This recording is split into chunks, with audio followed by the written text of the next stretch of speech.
Howdy, folks, and you're listening to the Speak Up podcast, your number one topical discussion podcast surrounding all things mental health. And I'm your host, Ashley. And in today's episode, episode 7, I'll be talking to Natalie Fields, who is from the USA. She's a project manager who works in the IT sector. And I'll be talking to her today in this interview about bipolar disorder. Now Natalie has a diagnosis of bipolar type 2 and also ADHD, so she'll be talking to us a little bit about that, but also her personal sort of lived experiences of having the long arduous journey of getting the diagnosis, but also the long journey of finding the right medication to manage the bipolar, which she says that she was diagnosed with from a younger age, and also her personal experience of having been hospitalised for her mental health. She shares with us some words of wisdom for listeners who might be following through on a similar pathway in their life, but also she talks about the common misconceptions of her conditions, and she kind of wants to challenge those kind of stigmas and misconceptions amongst sort of the general public, and how it kind of misappropriates her illnesses that she has. Really enjoyed recording this episode. This was episode 7 with Natalie. I hope you guys enjoy it as much as I've enjoyed recording it. Please like, share, comment and subscribe across all our channels. And as always, guys, quick disclaimer, we're not a medical podcast, so it's not intended to be a substitute for your mental health and mental health advice from your GP, guys. So without further ado, we'll jump straight into the interview. Thanks again for listening, folks.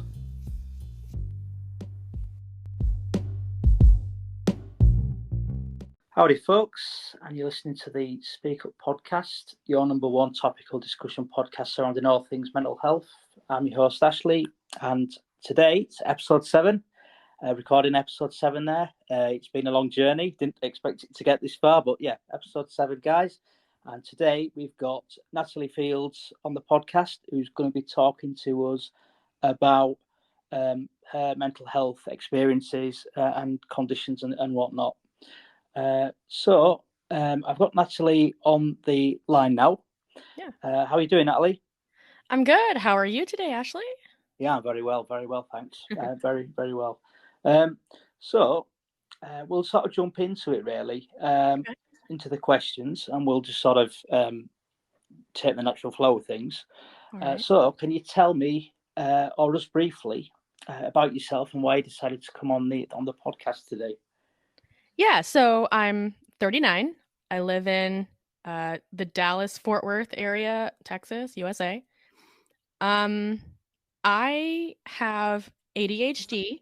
I also have bipolar disorder type 2. I was diagnosed with ADHD after the age of 30, like I was 30 or 31. Bipolar, I was diagnosed when I was 18, but I didn't go through like an actual battery of tests back then, and I didn't know there was like type 1, type 2. So it's been a journey to learn about these disorders and, the coping mechanisms and find the right combination of treatment and medication, all that good stuff. And for me, the reason I wanted to come on here and speak up, is because I think it's really important to be a positive voice out there in terms of ending the stigma regarding mental health. And a lot of people may feel alone in their journey, whether it's bipolar, ADHD, both, like me. The struggle of figuring out or finding like a therapist, psychiatrist, psychologist, all that good stuff, the trial and error of medication, if that's applicable to you, and then the combination of all of those. And then also there are people out there who kind of frown upon or make jokes about various mental health disorders and the people with them. And, like they use certain things as like an insult. They misconstrue a lot of things. There are a lot of bad actors out there. And then there are people who are like medication shamers or pill shamers, and they think that, you know, getting a little sunshine and a little exercise is going to fix everything. Sure, those things are great, but if you're super depressed, you can't even get yourself to do those things. And they're not going to outbalance just plain old bad brain chemicals, chemical imbalances. So, I just want people to know, like, you're not alone and you're going to be okay. And I'm here for you. And hey, I'm dealing too. We can do this. Yeah, that's amazing. I mean, yeah, I've been through the whole rigmarole of finding a psychiatrist and a therapist Mm, over here in the UK. I don't know if you know, but we've got the National Health Service, and it's in an mhm. absolute disarray at the minute. We've got a system that's completely broken, Mm, and it's taxpayer funded. But obviously, the problems with that is that it's under resourced because the government doesn't want to put the money into the mm, system, and so that leaves the patient waiting lists, struggling to get the help. And it's been a real fight on my hands to get a psychiatrist and help and things. So I completely understand that. It's a long journey to diagnosis, isn't it? So yeah, yeah. it really is. Um, but that being said, how did this all sort of start for you then? So when I was 18, I had a breakdown and I made an attempt on my own life. I ended up in an inpatient facility for about 2 weeks. And during that time, that's when I was initially diagnosed bipolar. Like I said, I didn't go through like an actual battery of tests. It was more, I guess, observation based, a few questions, and that was it. But I didn't know that there was type 1 and type 2 and that I was type 2. Uh, they did put me on some medication, but it was kind of like it made me groggy all the time and didn't feel great. And then once I left that facility, I didn't have any follow through, like any follow up care. And so I didn't have medication after that. So it's like I had medication for 2 weeks and, you know, good thing that I came out of the breakdown during that period because who knows what would have happened had I not. And so, okay, so from there on, I knew that I had bipolar. I didn't really understand the full ramifications of what it meant. I had no coping mechanisms, no, management methods. I just kind of managed like the best that I could through life. And so from there until I was like 30, 31 or so, I had periods of like medicated versus not. I had sought help when I was in college through the free clinic on campus. After Hurricane Katrina, there was like a grant where you could get a handful of um, visits, and they could prescribe medication. So, I had some for a little while there, and that was kind of it. And so finally, when I got that, I guess you would call it like a real diagnosis, like I don't know, would you call it like comprehensive diagnosis? I guess when I got that in my 30s, it was like an epiphany, especially the ADHD side. Yeah, So ever since then, I've just been like, it's like I found this whole other world of what exists out there, and I've learned so much, and it just feels so validating to have those diagnoses and to start to understand them and to realize it's not that necessarily something is wrong with me. There's nothing morally wrong with my disorganization or my time blindness, for example. These are traits that I have to deal with because of these chemical imbalances. And then yeah. here are some management methods that you can learn from, I don't know, TikTok or from your doctor, whatever. So yeah, it's been, like we've said, it's been an interesting journey. Yeah, yeah. And as well, I can sort of, you mentioned medication there a few times and things, and I imagine you've been through a lot of different types of medication as well for the Oh yeah. bipolar. Oh yeah. Yeah, Yeah. yeah. Um, as well, you mentioned as well about you mentioned TikTok as well. Funnily enough, that's come up before in prior episodes. We're talking about people that take TikTok as gospel, and especially for mental health and things like that. And it's well, say it humorously, but obviously there's no humor involved when it's real people. So it's dangerous, really, isn't it? Social media for mental health and stuff when it's not for any reputable source.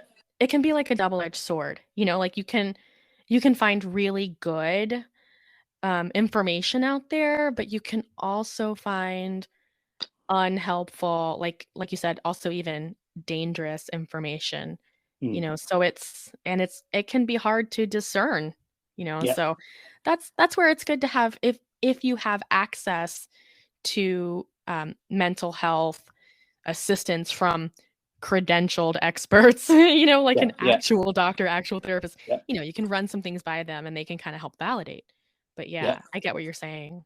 Of course, and I completely agree on you made a point in the first question, actually, and I didn't really address it, but I completely agree with you when you say about getting it from the right sources and the right people with the right credentials as well, because like you say, there's a lot of well-intentioned people that might say, well, okay, get some exercise, have some sunshine, take some vitamins, you'll be okay. But like you say, that doesn't always solve the more severe, the severe cases. It might remedy sort of mild depression and anxiety, but on the sort of severe end, it's a bit more nuanced than that, isn't it? There's more variables involved. So I completely take your point there, and I completely agree. Just to put that out there for listeners and things. So the next one is about treatment, really. So just as an aside, obviously, if I ask you any questions that you've already answered, let me know, and we'll sort of go past those. But for you personally, what do you feel was the way forward in terms of treatment? Was it a combination of therapy and medication, or? Yeah. So for me, I've definitely determined that the exercise and the sunshine are not going to totally do it. I do need that medication, that assistance there. Now it was a process. It's been quite a process. Like you've said, you were sure I've tried various things for the bipolar disorder medication wise, and there is a lot of trial and error, especially if you have multiple disorders like I do. Some of them can, counteract with each other. I mean, there's just no telling, and I'm not the medical professional. So you kind of have to depend on them to make the right decisions for you with your input. You regularly go and they ask you so how are you feeling? Are you feeling sluggish? Are you feeling more energetic? Are you sleeping okay? Things like that. And so, there's a lot of trial and error until, finally, I finally landed on the right cocktail of medication for both the bipolar disorder and the ADHD. And then I have my therapist that I regularly see faithfully, religiously. And, the chemical part of it, the medication part of it, it helps a lot. Like it helps so much. But it's so good to have that, what I call a disinterested party, to listen to you vent, to hear what's going on in your day, to help you unpack some of those things, offer assistance and guidance on how to kind of reverse some of the negative habits or thought processes that you have that cause some of the habits, or prevent you from effectively managing your various symptoms or traits. And when I say disinterested party, it's great to have a parent or a good friend that you can chat with. And I won't discount that. But those folks have what I call a little skin in the game. They just want to make you feel better. And so sometimes they, they have a different perspective from what a therapist will have. They also don't have the credentials. And so they may not effectively help you unpack what you need to unpack. But also, there may be things that you're having issues with that you're not necessarily comfortable with being totally raw with them about. Whereas a therapist, you can just lay it all out, and there's no judgment. It's a totally safe space and you get accurate guidance, know. So definitely for me, it is a combination of all of the above. I mean, and I can relate to that as well. I mean, I see a psychotherapist, and we have sort of like talking therapy and stuff like that, and talk things through independently of the psychiatrist under the community mental health team. So I can completely relate to that. It's good to have someone to talk to independent of your social circle and things like that, because like you say, your family and your friends, they're gonna not in all cases, but they're gonna try and be polite, aren't they? Even though they don't really know, in some cases they might be ignorant, they might not know much about your condition or your situation. They're gonna, be as polite as they can, aren't they? Even if it is sort of not good for you, they don't know that. They're sort of misinformed. I can relate to that completely.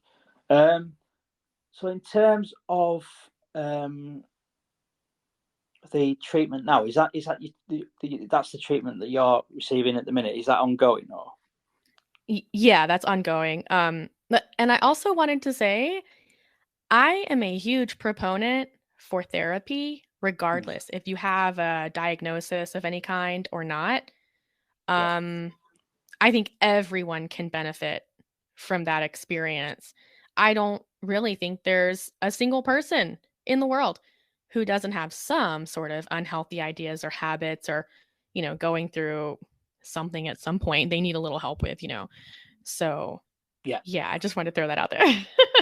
Yeah, you don't necessarily need the diagnostic pathway to access therapy. Sometimes it can just be a better lifestyle sort of choice, or more positive spin on things.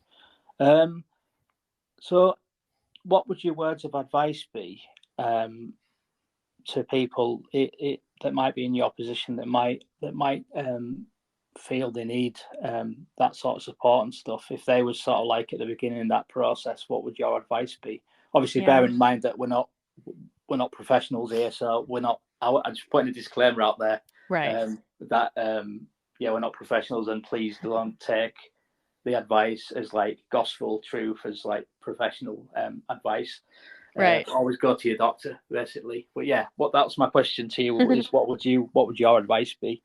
Yeah, so of course, like we're not credentialed experts, but so first I would say if you have suspicions about whether you may have a disorder but you don't have a diagnosis, or if you're just kind of questioning things, and you have access to getting tested, because like kind of like you mentioned earlier, the NHS is having some issues. If you've got many like USA listeners, oh Betty, that's a whole other rabbit hole as far as like accessible care. But back to my point, if you have access to getting diagnosis, to getting tested, and you have any suspicions, any wonders, just like do it. It's so worth it.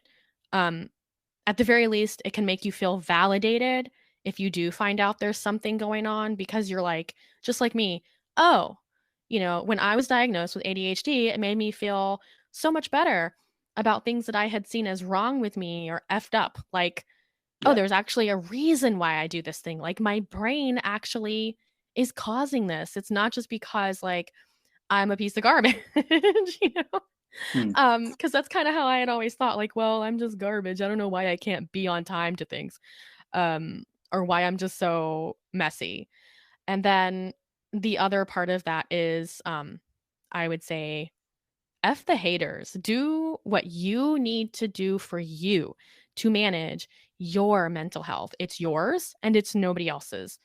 If you need medication, if you need therapy, any of that, and it's accessible for you to get that diagnosis, that prescription, that help, please do. You will thank yourself. And your friends and family might even thank you, depending on what your outward traits might be.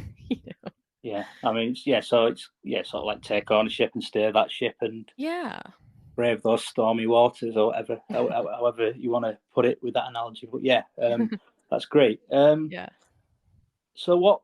The next question is more about sort of like the common misconceptions of your sort of conditions. I was thinking more in terms of bipolar when I was sort of phrasing this question, but what are some of the misconceptions of your conditions that you have that you'd like to correct, or some of the myths that you'd like to sort of challenge and speak up about? Yeah, so ADHD, I'll kind of touch on that first. You know, people have this idea, this concept of ADHD in their head that oh, it's like this little kid that's just running around all nuts, you know, and like won't sit down and can't pay attention. Well, that kid might have ADHD, sure, but it's not always just hyperactivity. It's, you know, not always somebody just running around like they're on uppers. It can affect you the opposite way as well. So, you know, it can affect your levels of attentiveness, your focus, your activity, and those things can be either way lessened or way heightened. The problem is that we are typically one end of that spectrum or the other. So, you know, rather than what's considered a normal or happy medium. And there are a lot of other markers of ADHD as well, but I just kind of picked those three. You know, I think they're more common, and that it's not just little boys. Yeah, Little girls oftentimes don't get diagnosed, which is just nuts, but it's because we present differently typically. yeah, Because I think most people, like teachers and guidance counselors and, you know, folks like that, are looking for or paying attention to the little kid that's running around all super hyper and can't sit still and pay attention. yeah, So yeah. Um, and then in terms of bipolar disorder, it doesn't just mean that you're swinging moods around, you know, back and forth like a pendulum all the time, all day, every day. Some people take days, weeks, months, even years to get into a mood cycle, and their mood cycles can be very long. There are people who, you know, do swing between moods in the same day, but that's not all of us. That's kind of the difference between types 1 and 2. So type 2, like me, are the folks who have those longer periods. So yeah, so it's very different. yeah. And also, I want people to stop using bipolar as an insult. You know, I hear people say like, "Oh, this weather is so bipolar." Shut up. Like Yeah, that's not a thing. The weather does not have a mental disorder. Stop it. that's Um offensive, isn't it? That's so offensive. It's You know. like, yeah, I hate it. And I know people don't they don't even think about it. It's not something that they're meaning to insult people with bipolar disorder. I get that. But, you know, it doesn't help some of the Mm. stigma that's already out there. And then someone who is indecisive and changes their mind frequently, that's not bipolar either. You know, oh, that girl, she's so bipolar, she can't make up her mind. That's not even like making up your mind is not the same as mood cycling anyway. So, like again, stop using it as an insult. That's very offensive and it's hurtful because you never know who in your life may be listening and who Mm. may have a diagnosis that you're not aware of. But now they know that if you think of things that way, maybe you're not a safe person to talk to about those things, you know? Yeah, massively. Yeah, it's Yeah. um, yeah. I mean, that's just like totally out of order, really. And I'm trying to think of other examples that I've heard in terms of mental health. But there Mhm. is people out there that use terms loosely. You know, Mhm. Mhm. sometimes intentional, sometimes not. But Mhm. this is obviously one of the reasons why podcasts like this are so useful, because they're kind of informing people that, you know, Mhm. these things aren't really acceptable, you know, in society. But um, in terms of the bipolar, you said as well, like, because the gaps between the the moods going up and the moods going down and the mood stabilizing, you said it could take like a long time between each mood. I mean, Mhm. I guess that's as well why, like, it takes so long to get a diagnosis in some cases, Mm. because the the psychiatrist is only seeing you in one consistent mood, and then he might see you when you're kind of depressed or at your baseline, and then, you know, Mhm. it's up down, isn't it? Yeah.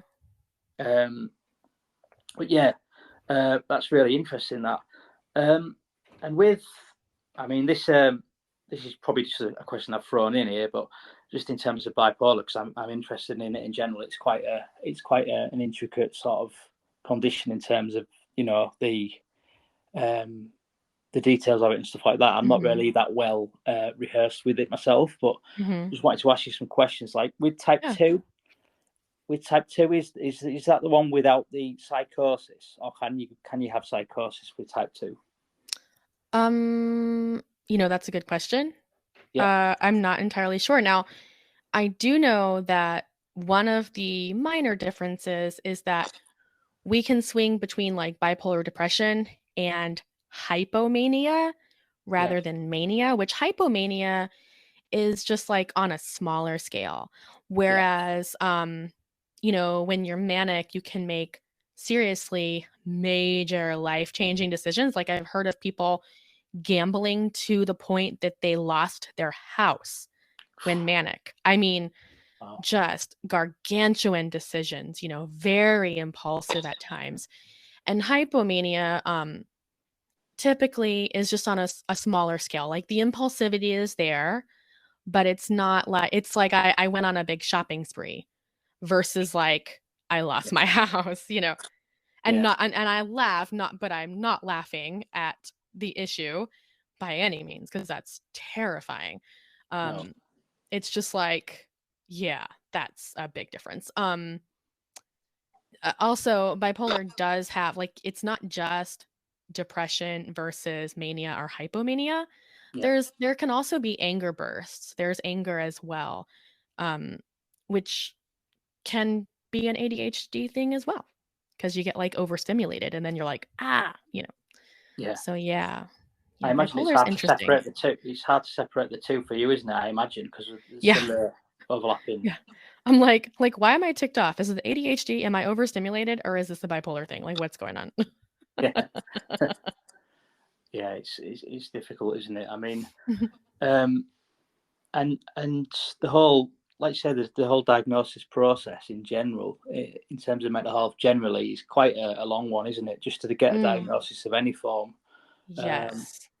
So in terms of the ADHD as well, I mean, just for the sake of listeners, we had a discussion, didn't we, a couple of weeks ago when we first sort of got you on board for the podcast and stuff, and you mentioned about hyperfocus, didn't you, particularly? Oh yeah. Like in relation to your ADHD and stuff, and how it's kind of also a positive quality. It can be. Yeah, I consider it, and I've heard this from some other ADHD folks too out there, where I kind of consider the ability to hyper focus as almost like a superpower. Yeah. The only downside is that I can't just decide when to switch it on. It just happens, and I'm like, okay, the hyper focus is on. Time to do that thing that I've been putting off. Because like in one of my prior jobs, I worked with like admin support for a private label credit card group or team. And sometimes you would have like these massive spreadsheets of like transactions that got kicked out for some reason or needed to be manually posted or whatever. And it would, it could be spreadsheets that are hundreds, maybe even like thousands of lines.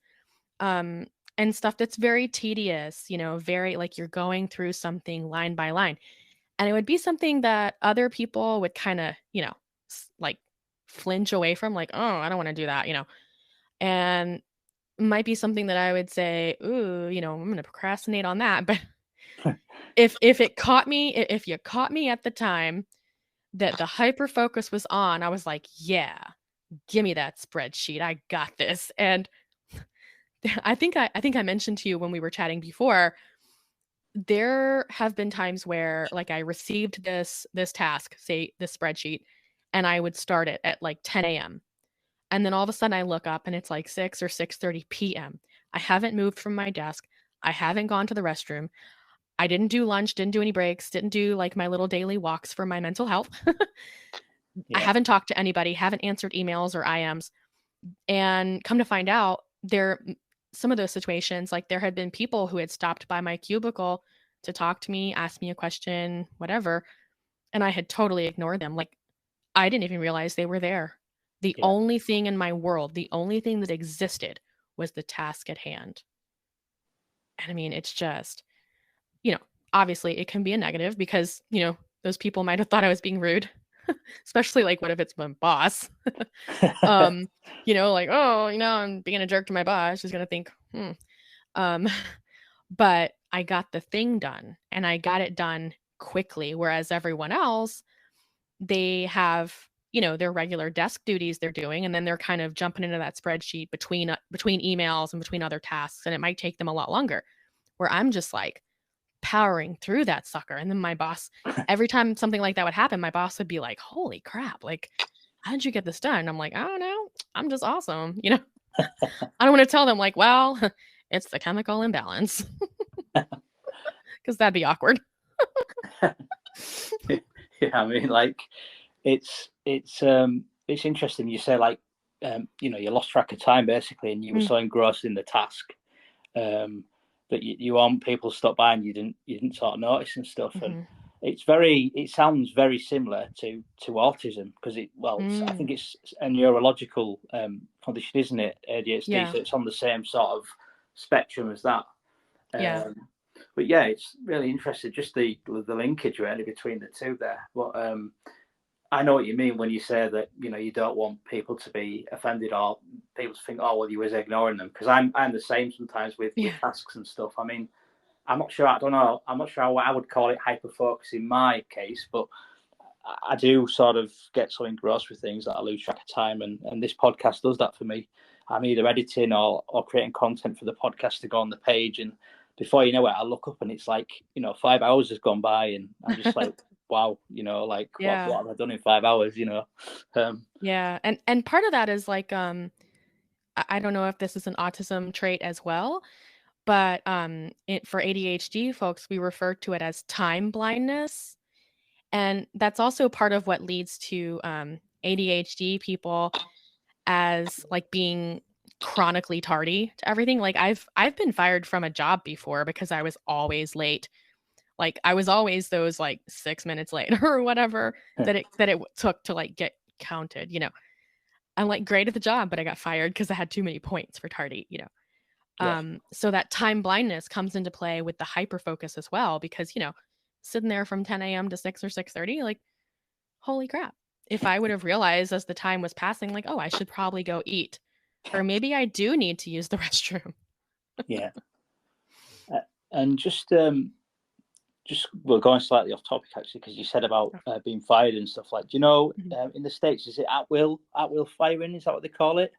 Where it's like, yeah, pretty much everywhere is at will, as far as I'm aware. Like legally, if they can't say like I'm firing you because of your bipolar disorder. They can't say that.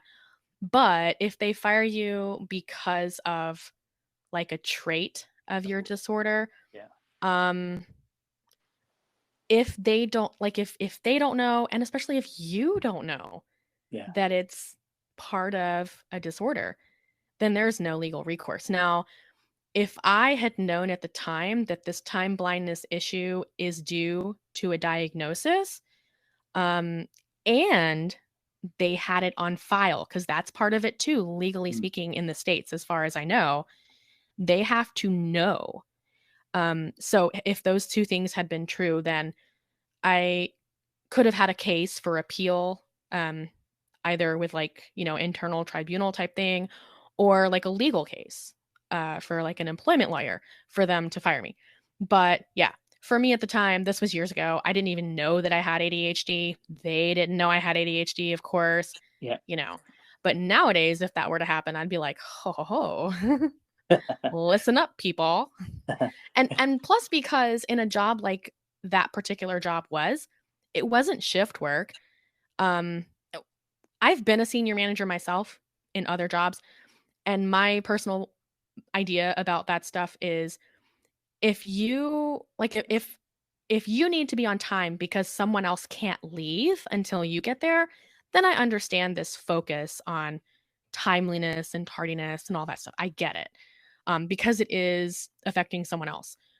When you're doing a job where you are the person who does it, and the work will sit on your desk until you get there, and you don't go home until that job is done today, why does it matter? Like, what is that 6 or 7 minutes going to do? Who cares? Like, I just don't get it. you know. And maybe that's me speaking from an ADHD mind. I don't know. I think people are just a bit panicky, aren't they, and a bit sort of micromanagers and things like that all the time. Yeah. Oh yeah. Yeah, especially big corporate companies. Like, sort of brought me to the last question now, which is who's your idol and why? There are a lot of really great people out there, a lot of wonderful historical figures that we can all model ourselves after, but I don't really have a particular idol. But like when I hear stories about or I see articles about acts of bravery. So for example, I really admire anyone who does the right thing despite great personal risk. So, you hear about somebody who ran into a burning building to save a baby or something. And granted, like we don't recommend doing that.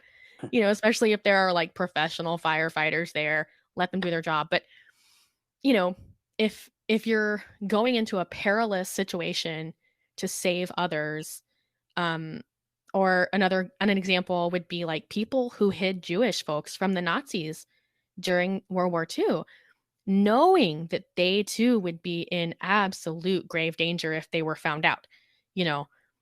I admire that so much. And I think that's because I want to believe that were I in their shoes, I'd do the same thing.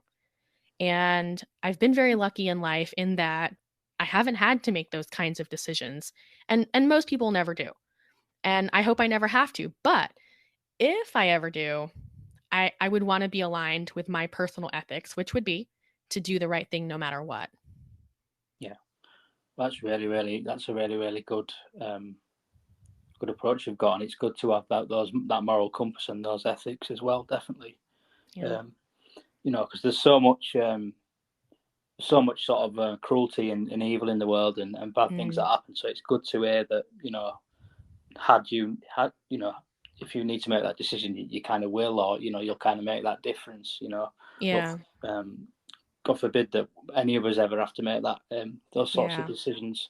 But you never know, really. With what's going on over in Russia and things. Try not to be too political, but I know what you mean. I'm just I don't believe in individualism. I think that we are all in this together.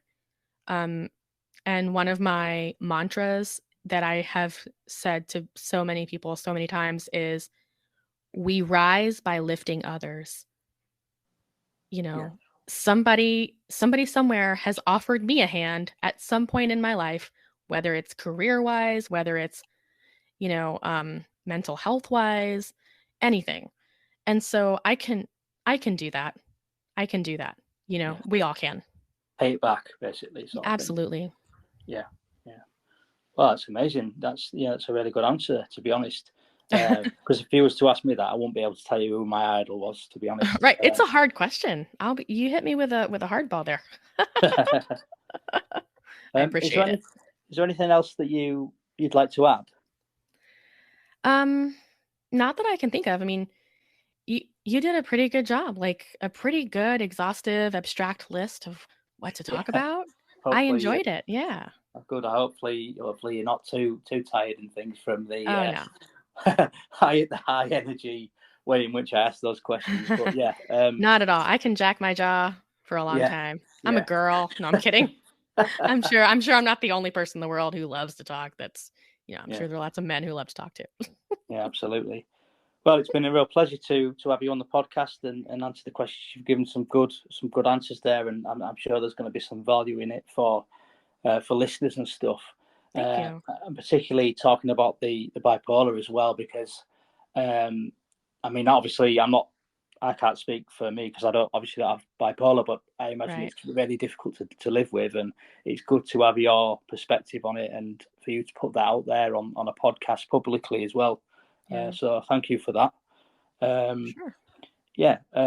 So we'll sort of bring it to a close really now. So that was Natalie Fields, who is you work in IT, right? I do. I work in IT project management. Yeah. Amazing. Yeah. So that was Natalie Fields, works within IT project management. and this is episode 7, where we've been talking about bipolar and ADHD, and Natalie's sort of personal journey on the road to diagnosis and various other things. We've discussed some of the sort of symptoms and sort of challenges with diagnosis and those stigmas as well. More importantly, those stigmas and how other people sort of perpetuate those sort of negative aspects to these conditions and things. So that was episode 7, folks. Not sure what's in store for episode 8 yet. I won't be revealing that yet, but hopefully we'll have something in the pipeline very soon. So that's it, folks. You guys take care, and remember, we're not a medical podcast. So another just quick disclaimer there. Please speak to your doctor if you have any concerns, any medical concerns. So without further ado, guys, you guys all take care, and bye-bye for now. All right. Thanks, everybody. Thanks, Ashley.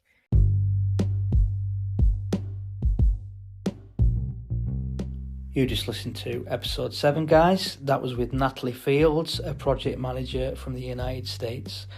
She was speaking up about bipolar disorder type 2 and ADHD. She bravely shared with us a sort of journey to getting a diagnosis of bipolar from a young age, in fact, and then she went on to get diagnosed with ADHD a bit later on.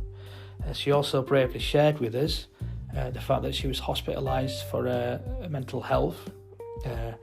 Really brave of her to share that, really brave, and really appreciate the fact that she had the guts and the sort of courage to do that. Really courageous thing to do, and that's what we're all about on this podcast. We're about honesty and authenticity, and putting your best foot forward and actually being honest and things like that. And without that honesty, we can't make progress. And really, I started this podcast to sort of bridge the gap between the general public and those that have first-hand experience of mental health and speak truth to ignorance, really, guys. So special thanks again to Natalie, and in fact, thank you to all our guests. Really appreciate every one of you that has come on and had the bravery to share your stories. Just as an aside, guys, I'd really appreciate if you could share with me your experiences of the process. I'm talking about guests here, by the way. I've got a form on the Facebook page in the pinned section. It's the guest, customer experience form. I want people to give me an honest view of the process from onboarding to recording and post-production, what you liked about it, what you didn't, and there's a chance for you to rate each section. I think it was about 8 questions or something like that, maybe less. It'll take you probably about 5-10 minutes. I'd really appreciate it if you could share your comments and your critique. It's anonymous as well, so don't worry about that. Similarly, if listeners, you could give me your honest views on the Facebook page. Maybe drop me a post on the Facebook page. Tell me what you liked, what you didn't like, and what you'd like to see in the future, more of, rather. So that's everything, folks, really. Please like, share, comment and subscribe across all our channels. That was episode 7, again with Natalie Fields, talking about bipolar and ADHD. So I look forward to having you on episode 8, guys. I won't give you any spoilers, but it's going to be an interesting one. So you guys take care then. Bye-bye for now.